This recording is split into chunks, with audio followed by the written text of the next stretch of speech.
আজকের এই ভিডিওতে আলোচনা করব ABTA মাধ্যমিক টেস্ট পেপার 2023-24 পেজ হচ্ছে 110 থেকে 5-এর 1 নম্বর প্রশ্নটি নিয়ে আলোচনা করব।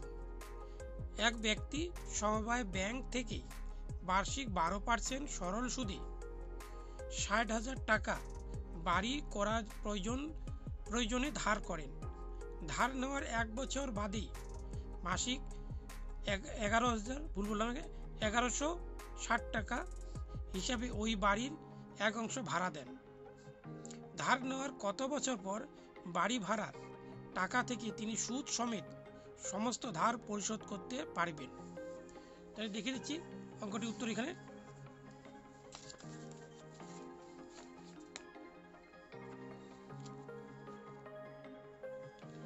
তাহলে এখানে ধরে নিতে হবে x বছরে ব্যাংকের সুদ সমেত ধার শোধ হবে।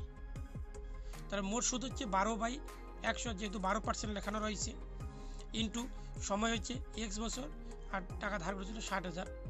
তাহলে এখানে দুইটি শূন্য, এখানে দুটি শূন্য কেটে দিলাম, তাহলে গুণ হচ্ছে 6/72, দুটি শূন্য আর হচ্ছে x, অর্থাৎ 7,200 টাকা তার সুদ হচ্ছে। তাহলে এবার সুদ আসল হবে কত? এখানে আসল হচ্ছে তার 60,000 টাকা আর সুদ হচ্ছে 7,200 টাকা। তাহলে দুটিকে প্লাস করে নিলাম, তাহলে এত টাকা হচ্ছে তার সুদ। কিন্তু এখানে হচ্ছে 1 বছরের বাড়ি ভাড়া থেকে আয় হয়, অর্থাৎ মাসে হচ্ছে 1160 টাকা যদি আয় হয়, তাহলে 12 মাসে হচ্ছে তাহলে 13,920 টাকা আয় হবে, অর্থাৎ 12 দিয়ে গুণ করে নিতে হবে। যেহেতু বাড়ি ভাড়াটি হচ্ছে 1 বছর পরে দিয়েছে, এই জন্য x - x, অর্থাৎ যেহেতু সময়কে x ধরা হয়েছে দেখে দিচ্ছি একবার।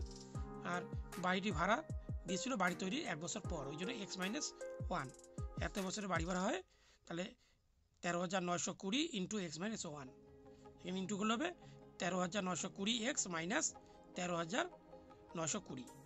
এবার এই দুটি সমাধান করে নিতে হবে, অর্থাৎ এই দুটি মানে হচ্ছে এই যে সুদ আসল আর এখানে বাড়ি ভাড়া 1 বছর পরে যে বাড়ি ভাড়া হয়েছে, এই দুটি সমাধান করে নিতে হবে। তাহলে এখানে হচ্ছে 13,920 x মাইনাস 13,920 ইন্টু ভুল বললাম ইকুয়াল, তাহলে এখানে হচ্ছে 60,000, তাই এখানে লিখে নিচ্ছি 60,000 প্লাস তাহলে হচ্ছে 7,200 x, তাহলে 7,200 x।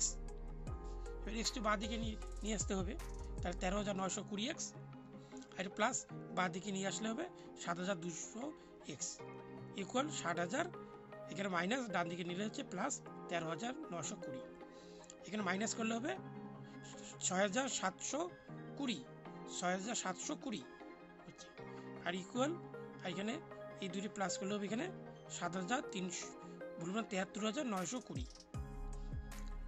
তারপরে হচ্ছে এক্স ইকুয়াল এটি উপরে লিখলাম, এটি নিচে লিখলাম, তাই 0 কেটে দিলাম, এখানে কাটলে হচ্ছে 11 হবে, অর্থাৎ 11 উত্তর হচ্ছে। আর 11 বছরে সুদ সমেত ব্যাংকের ধার শোধ হবে, অর্থাৎ এখানে উত্তরটি আমরা আরেকবার দেখে দিচ্ছি।